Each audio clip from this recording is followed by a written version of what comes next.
Après les différentes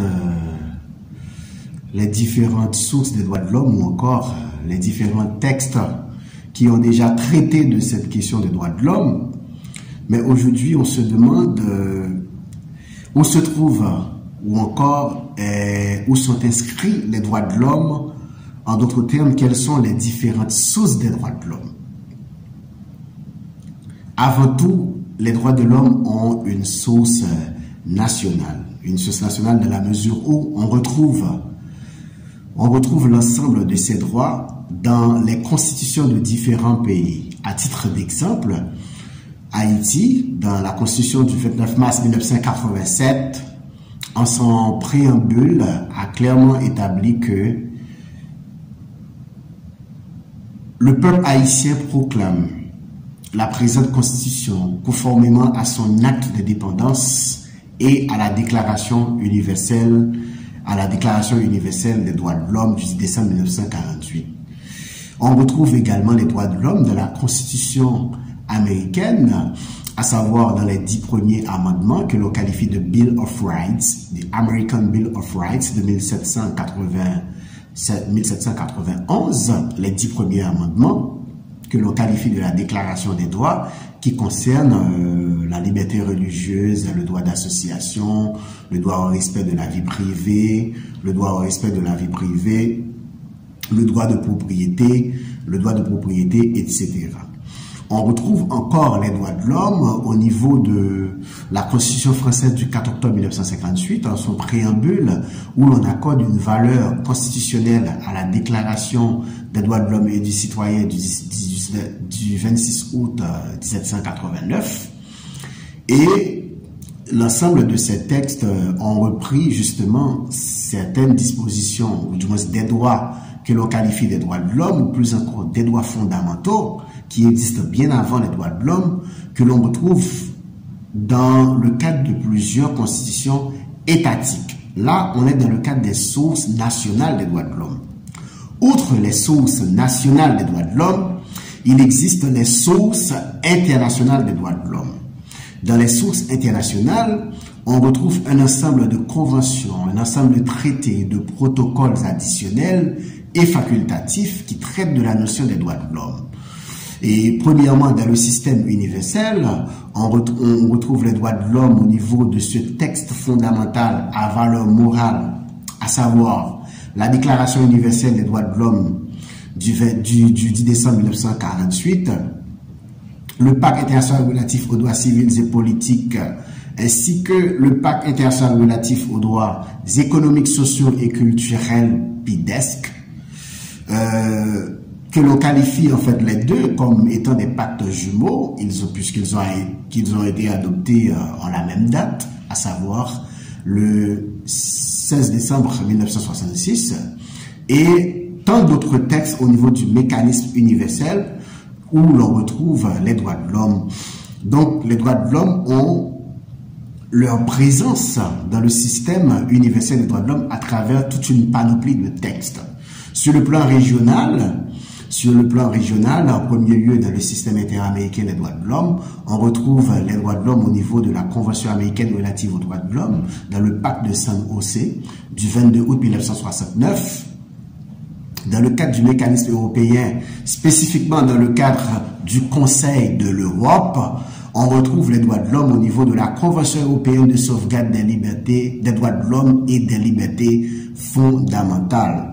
Et en Afrique, dans le mécanisme africain de protection des droits de l'homme, c'est-à-dire dans le cadre de l'Union africaine, on retrouve les droits de l'homme au niveau de la Charte africaine des droits de l'homme et des peuples.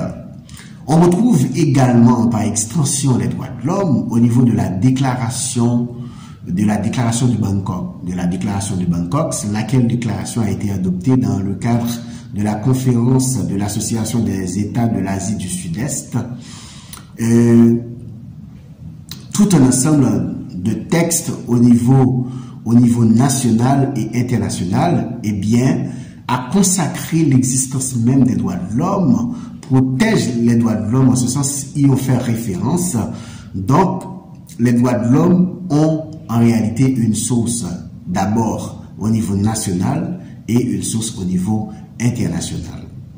Mais si ces textes existent, en fait, cet arsenal juridique existe, il faut questionner en fait la question de la protection. Comment on se sert de ces textes pour rendre effectifs les droits de l'homme? Comment on se sert de ces textes pour que l'applicabilité des droits de l'homme soit réelle en tant que telle? Parce que les textes existent, certes, et ces mêmes textes ont créé des institutions qui sont garantes de la protection des droits de l'homme, mais quid de l'effectivité, de l'applicabilité des droits de l'homme? C'est en ce sens que, à travers tout cet arsenal juridique, cette architecture juridique et même conventionnelle des droits de l'homme, on peut voir l'existence d'un ensemble de mécanismes de protection des droits de l'homme. Ces multiples mécanismes de protection des droits de l'homme, on les qualifie de protection internationale des droits de l'homme. La protection internationale, elle est d'abord universelle, c'est-à-dire dans le cadre du système des Nations Unies et de ses institutions spécialisées. Ensuite, elle est régionale, c'est-à-dire dans le cadre de plusieurs organisations internationales à vocation continentale ou régionale et de compétences générales. Par exemple, pour l'Amérique, au niveau des Amériques, il y a l'OEA, l'Organisation des États américains, qui a un modèle de protection des droits de l'homme que l'on qualifie de système interaméricain de protection des droits de l'homme. À côté de ce mécanisme, il y a d'autres mécanismes régionaux. Dans le cadre de l'Europe, il y a le Conseil de l'Europe, dans le cadre du système européen de protection des droits de l'homme. C'est l'institution garante des droits de l'homme. Et au niveau de cette organisation européenne de protection des droits de l'homme, il y a une institution importante qui assure la protection et la promotion, la défense des droits de l'homme, c'est la Cour européenne des droits de l'homme. Et autre mécanisme que l'on peut retrouver dans le système africain, c'est le système africain de protection des droits de l'homme et des peuples. Il faut dire qu'en Afrique, il n'existe pas seulement le système africain de protection des droits de l'homme et des peuples dont l'institution garante est l'Union africaine. Il existe un mécanisme sous-régional dans le cadre de la communauté économique des États de l'Afrique de l'Est, CEDEAO, qui a un mécanisme propre de protection des droits de l'homme que l'on peut qualifier de mécanisme sous-régional de protection des droits de l'homme. La logique de la protection internationale des droits de l'homme, suivant ce éminent juriste sénégalais, en l'occurrence Kéba Baye, il lui a dit que la protection en réalité, c'est tout système qui permet à l'occasion d'une ou plusieurs violations, la possibilité pour l'individu de déclencher toute mesure tendant à faire cesser de telles violations.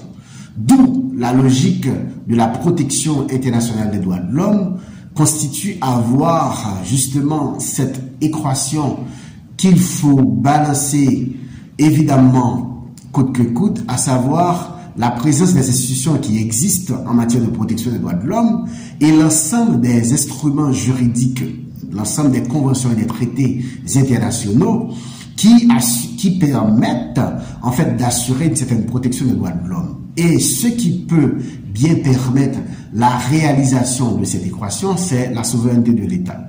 La souveraineté de l'État, ou du moins c'est l'État en tant que tel, c'est un catalyseur important pouvant permettre la réalisation de la protection internationale des droits de l'homme, parce que l'État, c'est la condition sine qua non de la réalisation des droits de l'homme, parce que au niveau de l'État, il y a des systèmes nationaux de protection des droits de l'homme qui existent, et c'est l'ensemble de ces systèmes nationaux qui assurent la réception des normes internationales de protection des droits de l'homme et les appliquent. Et c'est ce qui fait que ce qui permet le dynamisme, le fonctionnement même des mécanismes universels et régionaux de protection des droits de l'homme, c'est la présence des États, parce que ce sont les États qui ont des comptes à rendre par devant les différents organes, que ce soit conventionnels, que ce soit les organes de la Charte des Nations Unies, par exemple, à l'Assemblée générale, que ce soit dans le cadre de l'examen périodique universel du mécanisme universel de protection des droits de l'homme, à savoir le Conseil des droits de l'homme, qui a été créé suivant la résolution 6251 du système de l'Assemblée générale des Nations unies, qui justement établit un mécanisme d'examen des rapports périodiques des différents États sur la situation globale des droits de l'homme en leur sein. C'est ce qui fait que l'État au premier chef a cette grande responsabilité de protéger les droits de l'homme. Et si l'ensemble de ces mécanismes existent dans le but de protéger les droits de l'individu et que l'État en est le premier responsable en la matière, et s'il ne peut pas et ne veut pas, en l'occurrence toute la communauté internationale a le droit d'intervenir pour responsabiliser l'État dans sa capacité de protéger et de respecter les droits de l'homme, on peut dire qu'il existe une certaine interaction entre ces différents mécanismes. Interaction, tout simplement, c'est dans le cadre des rapports entre les juges, des dialogues entre les différents juges, de ces différents mécanismes de protection des droits de l'homme. Interaction dans la mesure où on les constate, ces interactions, on les constate sur le plan normatif, c'est-à-dire dans un cadre normatif. Parce que tous les instruments juridiques conventionnels au niveau de ces différents mécanismes font référence à des normes auxquelles, eh bien, ces États sont partis sur le plan universel. Par exemple, la Déclaration universelle des droits de l'homme a été reprise dans de nombreux textes constitutionnels des États faisant partie du mécanisme universel de protection des droits de l'homme, et l'ensemble des droits énoncés par cette Déclaration universelle des droits de l'homme constitue la base même, le fondement de la protection internationale des droits de l'homme. C'est ce qui fait qu'il y a une certaine interaction dans le cadre législatif de l'État, dans la mesure où l'État, en élaborant des normes relatives à la protection des droits de l'homme, eh bien, fait référence aux instruments universels auxquels il est parti, ou du moins s'inspire de l'ensemble des principes énoncés par ces instruments universels de protection des droits de l'homme, et même sur le plan régional. C'est ce qui fait que dans cette interaction, l'État a une double responsabilité. Étant partie du système ou mécanisme universel de protection des droits de l'homme, il se doit de respecter les normes universelles de protection des droits de l'homme. Et également, étant partie du système régional de protection des droits de l'homme, il est en droit de respecter et il doit respecter les normes régionales de protection des droits de l'homme. À titre d'exemple, Haïti fait partie du mécanisme universel de protection des droits de l'homme, c'est-à-dire du système onusien de protection des droits de l'homme. Eh bien, en ce sens, doit respecter les normes relatives à la protection des droits de l'homme dans le mécanisme onusien. Haïti fait partie également de l'OEA, l'Organisation des États américains. Eh bien, Haïti doit respecter la Convention américaine relative aux droits de l'homme du 22 novembre 1969. Donc, c'est cette double responsabilité de la part de l'État, et cette double responsabilité permet également d'ouvrir le champ à l'individu, à savoir, l'individu a plusieurs possibilités d'ester en justice contre un État qui viole ses droits. Si les droits de l'individu sont violés dans un État qui, normalement, doit garantir la protection de ses droits, eh bien, l'individu peut intenter, en vertu de ce principe phare en droit international des droits de l'homme, à savoir le principe de subsidiarité, l'individu doit épuiser d'abord les voies de recours internes dans son État avant de saisir une instance, que ce soit au niveau universel, c'est-à-dire dans le cadre onusien, une instance plus encore dans le cadre du système régional et auquel l'État est parti. Donc, d'où le jeu de cette interaction qui existe entre les différentes normes de protection des droits de l'homme, et au cœur de cette interaction, il y a un acteur important, c'est l'État. Et à côté de l'État, il y a évidemment la société civile et l'individu qui sont aussi là comme des lanceurs d'alerte, qui sont là comme des gardiens en fait de la façon en fait dont l'État réalise les droits de l'homme au profit de tout individu qui se trouve sur son territoire. Mais par rapport à cette interaction, nous avons cité Haïti qui fait partie du système universel de protection des droits de l'homme et du système interaméricain de protection des droits de l'homme. Mais est-ce que les droits de l'homme, en réalité, sont à la traîne en Haïti? Ou du moins, est-ce qu'Haïti assume réellement sa capacité de protéger les droits de l'homme? Les droits de l'homme. Il faut souligner que Haïti a fait beaucoup d'efforts,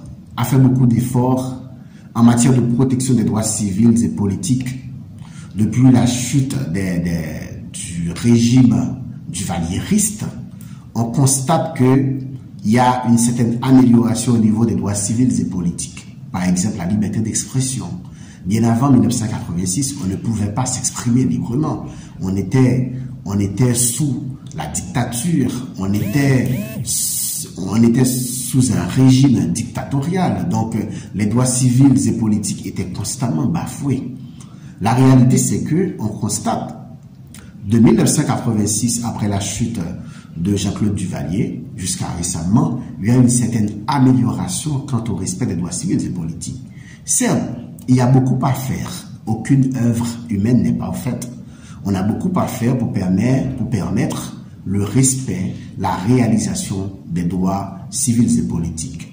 Cependant, pour la réalisation des droits économiques, sociaux et culturels, c'est là la grande difficulté. Donc, on n'est pas un État qui soit capable d'assurer pleinement, ou du moins d'assumer sa responsabilité de protéger les droits économiques, sociaux et culturels, d'où la nécessité de converger tous ces efforts, en l'occurrence l'État haïtien, pour pouvoir améliorer la situation des droits économiques, sociaux et culturels en Haïti. La réalité est vraiment, la réalité existe, on la constate, on voit comment en fait le non-respect, la non-protection effective des droits économiques, sociaux et culturels, eh bien, a un impact réel sur les droits civils et politiques. Tant que les droits économiques, sociaux et culturels ne sont pas respectés, eh bien, on sera toujours dans une situation de troubles internes. On sera surtout dans une situation d'insécurité parce que ces droits ne sont pas respectés. Si l'individu ne peut pas voir une certaine garantie du respect et de la protection de ses droits économiques, sociaux et culturels, comment voulez-vous que les droits civils et politiques soient respectés? On est toujours dans cette même logique, ou du moins comme l'une des caractéristiques importantes des droits de l'homme, à savoir le principe d'indivisibilité des droits de l'homme. Cela veut dire que si Haïti est à la traîne et que certains droits sont violés, c'est parce que tout simplement, on n'a pas pris en compte d'autres droits. Et par le fait qu'on n'a pas pris en compte un droit, donc ça peut avoir un impact sur un autre droit qu'on n'a pas respecté. D'où la nécessité d'avoir une politique et de définir des politiques globales pour la protection des droits de l'homme. D'où la nécessité d'avoir une bonne gouvernance pour la protection des droits de l'homme, une bonne gouvernance qui bannit toute forme de corruption, une bonne gouvernance qui prend en compte les droits de l'homme, une bonne gouvernance basée sur des politiques publiques réelles pouvant permettre la concrétisation des droits de l'homme, une bonne gouvernance évidemment qui prendra en compte la gouvernance environnementale dans la mesure où tout ce que l'on va faire, tout ce que l'on va créer, mais dans quel environnement? Dans quel environnement pour les droits de l'homme? Il va falloir avoir un environnement sain pour la réalisation de ces droits. Et il revient à l'État en ce sens d'organiser des forats avec la société civile, des ONG, des organisations des droits de l'homme, et peuvent se mettre ensemble pour organiser un forum des droits de l'homme, un forum des associations des droits de l'homme, afin de définir un plan d'action et le proposer à l'État en ce sens pour qu'on ait véritablement une meilleure protection des droits de l'homme en Haïti. C'est le rôle de la société civile, c'est le rôle de l'État, parce que en réalité, mis à part de l'État et la société civile, l'individu a un rôle important à jouer en matière de protection des droits de l'homme. L'État comme premier garant des droits de l'homme, la société civile comme acteur important en matière de protection des droits de l'homme, l'individu qui en est le premier bénéficiaire de ces droits, eh bien, doit être actif pour que, en fait, ces droits soient respectés, pour que ces droits ne soient pas violés, pour que, en fait, l'universalité des droits de l'homme dont on parle soit une réalité par le biais de l'individu, parce que l'individu en soi, c'est un être universel. En tant qu'être universel, eh bien, ces droits doivent être respectés, puisque ce sont des droits universels qui s'appliquent en tout et partout. Donc, l'individu qui se trouve en tout et partout, à ce moment-là, il est au centre de la réalisation de ces droits. C'est ce qui fait que les Nations Unies ont adopté une déclaration intitulée la Déclaration sur le droit et la responsabilité des individus, groupes et organes de la société de promouvoir et protéger les droits de l'homme et les libertés fondamentales universellement reconnues. Il ne revient pas seulement à l'État d'assurer la protection des droits de l'homme, il ne revient pas à l'État seulement d'assumer sa responsabilité de protéger les droits de l'homme, il revient aussi à l'individu, à la société civile, à tout groupe organisé, eh bien, d'assumer une certaine responsabilité de protéger les droits de l'homme. Et au niveau de ces groupes, on peut prendre en compte les entreprises. Les entreprises, elles ont un rôle à jouer dans la protection des droits de l'homme. Elles ont un rôle à jouer dans la protection des droits de l'homme dans la mesure où, eh bien, elles embauchent des individus et en les embauchant, elles se doivent de respecter les normes du travail. Elles se doivent de respecter les normes de l'environnement, c'est-à-dire l'environnement dans lequel ces individus travaillent, l'environnement dans lequel ces individus évoluent. Les activités de certaines entreprises, en quelque sorte, peuvent avoir un impact sur l'environnement. D'où la nécessité pour les entreprises d'intervenir, de travailler pour la réalisation des droits de l'homme en prenant en compte l'intérêt de l'individu, en prenant en compte les politiques publiques développées par l'État pour pouvoir réaliser les droits de l'homme. Donc, puisque c'est un vaste champ, c'est une bataille quotidienne qui nécessite l'implication de tous, il faut que chaque acteur assume sa responsabilité. Il faut que chaque acteur joue sa partition pour qu'on ait réellement une protection effective des droits de l'homme. Et si chaque acteur joue sa partition, si chaque acteur intervient dans sa sphère pour pouvoir assurer une protection des droits de l'homme, on peut consacrer la réalisation de droit au développement. Dans la mesure où le droit au développement, c'est un droit de l'homme. Mais existe-t-il une quelconque relation entre l'effectivité des droits de l'homme et le développement en tant que tel? Le 4 décembre 1986, les Nations Unies ont adopté une déclaration sur le droit au développement, en prenant en compte le développement comme étant un droit de l'homme à part entière à respecter et à garantir. Le droit au développement fait partie de la troisième catégorie des droits de l'homme. C'est un droit collectif. Un droit collectif en ce sens que pour sa réalisation, l'État doit rechercher la coopération d'autres États.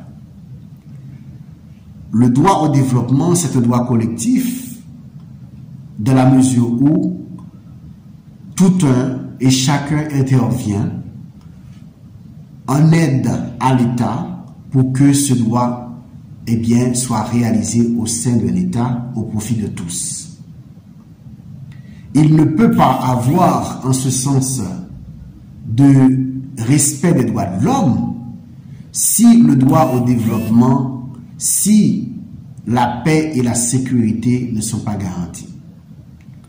Le secrétaire général des Nations Unies, en 2005, dans un rapport intitulé « Dans une liberté plus grande », a souligné en fait cette trilogie, ce lien qui existe entre la paix, le développement et les droits de l'homme. En disant que, bon, voilà, si on ne peut pas, il n'y a pas de sécurité, on ne peut pas parler de développement. Il n'y a pas de développement sans sécurité, il n'y a pas de sécurité sans paix, et s'il n'y a pas de paix, il n'y a pas de sécurité, il n'y a pas de développement, eh bien, on ne peut pas avoir du respect des droits de l'homme. Donc, on ne peut pas avoir de développement, on ne peut pas avoir de paix, on ne peut pas avoir de sécurité si les droits de l'homme ne sont pas respectés. Et pour que les droits de l'homme soient respectés, il revient à l'État de définir un plan d'action, un plan de développement de la réalisation des droits de l'homme, un plan qui prend en compte les politiques publiques en matière de protection des droits de l'homme, et que pour la réalisation de ce plan, il faut définir des politiques publiques adéquates.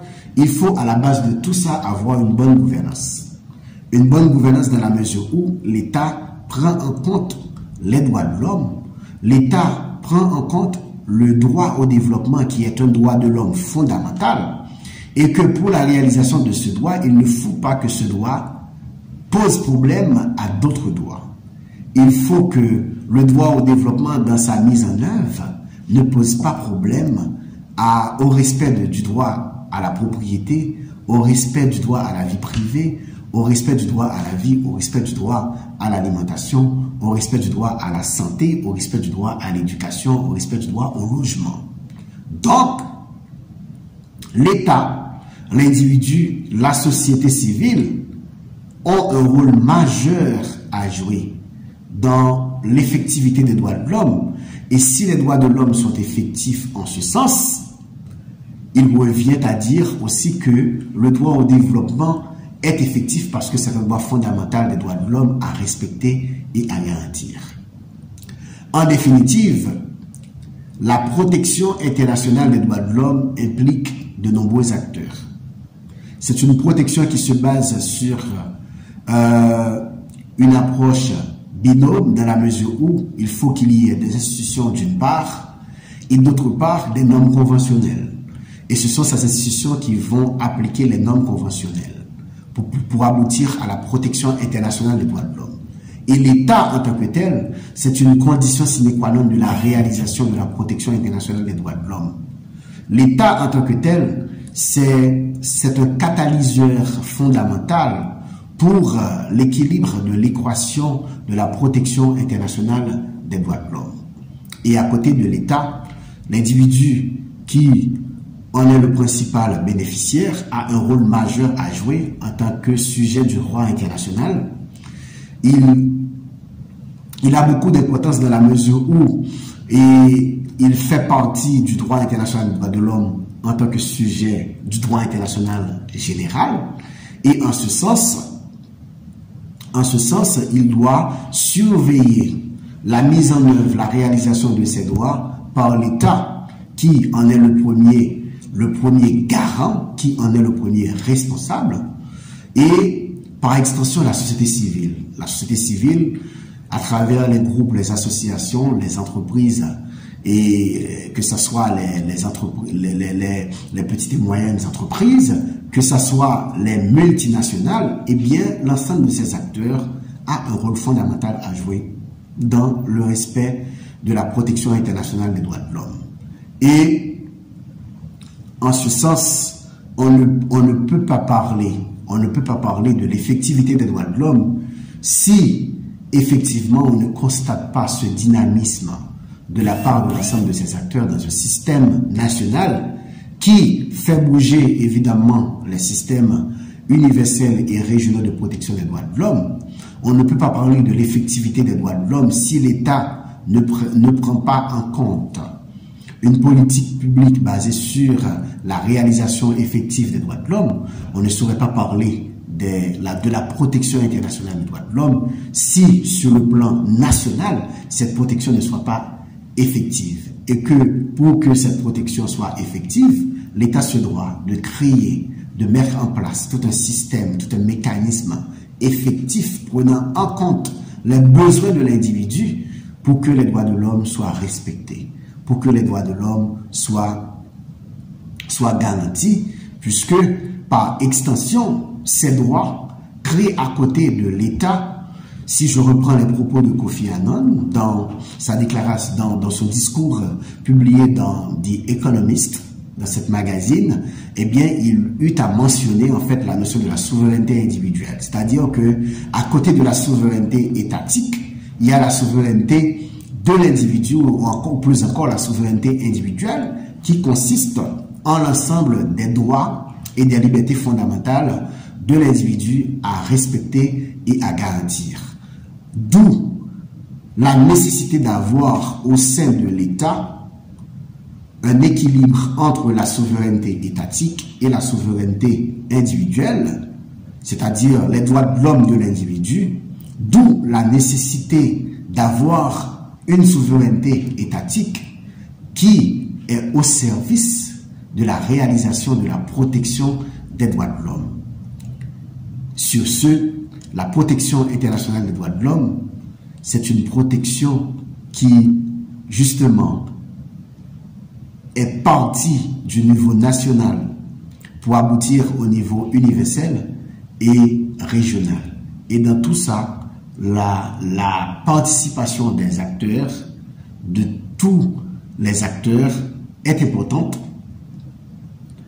Et la réalisation des droits de l'homme est aussi importante pour qu'effectivement on aboutisse à une protection efficace des droits de l'homme au sein de tout État faisant partie des différents mécanismes internationaux de protection des droits de l'homme.